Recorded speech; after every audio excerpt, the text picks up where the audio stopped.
corner shop in Dublin. This young fella went back in. Oh, jeez, I can't wait. I can't go back. The girls in Dublin here. But the young lad went back to the shop in Dublin, and he said, he went into the shop. He said, my mother sent me back with the 2 toilet rolls. He said, and she wants 5 woodbines instead, said he, because the visitors never came. They were on toilet rolls.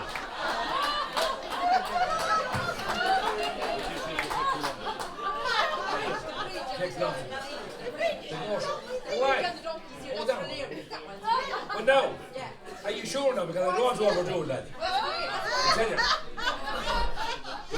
the worst thing ever did is overdo it. No, it's nice to be here at Danny's house tonight. It's nice with all the crowd here.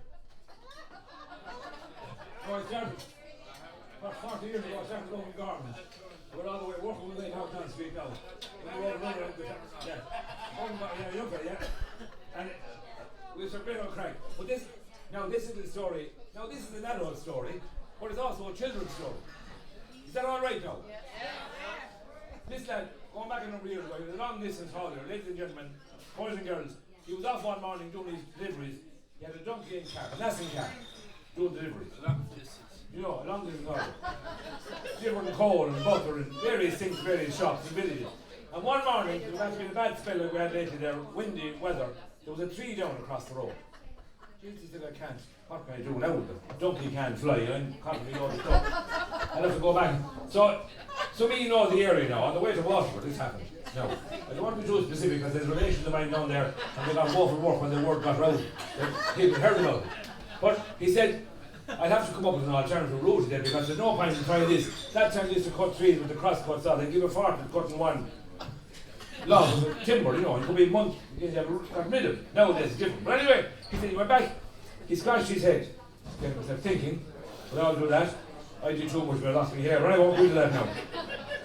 He went back to the blacksmith. He said, I'm in a bit of a predicament. He said, could I get a bit of an idea of you?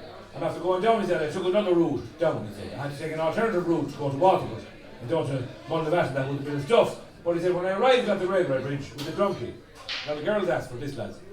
Great sound if I can hear that. Like the donkey breaking wind, didn't it? He said, when I arrived at the railway bridge, the donkey wouldn't walk underneath all the way. His 2 ears were touching the top of the bridge. God, he said, that's a predicament, all right. Tis, he said. And by the time they had the tree cut, he said, I'd have to do something to the bridge today because I can't be hanging around and be loading the cart not delivered. Oh, he said, all right, what do you want? Give me a load of a heavy hammer, he said, and a cold chisel, and I'll cut a track for 8 years, the donkey, under the stonework. Now, here in St.Klkenny City, all you have to think about is off the log bridge outside. Just imagine that, the arch. I was telling this to students, or the young primary school students lately, and they were delighted with it. He cut a track for the, I want to cut a track for it, so all I will is I'll give you the load of a heavy hammer and cold chisel. So my man went back and started to work. To make a long story short, getting late. There he was walking away, he cut a track for the right ear all the way across under the bridge. Brisk, stone, mortar, lime, everything coming down. And he was halfway across the other track for the left ear. About 4.5 inches apart. That's about 115 millimetres. Yeah. He was halfway across the second track when who arrives on the scene? Only the local postman. What he said, mate, good man, what are you doing there? He said, first of all, he said, you'll interrupt the structure. He said. That was a minimum height regulation. It's a small bridge, left low. I said, you bait it, you'll damage it. And as well as that, you're putting an awful lot of extra work on yourself, he said, baiting over your head like that.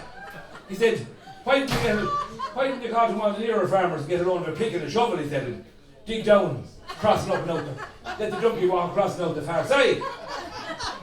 And he scratched his head against your Christ. He said, well, you're not listening to me, he said. Didn't I tell you, tis his ears are too long, not his legs. Thank you very much indeed.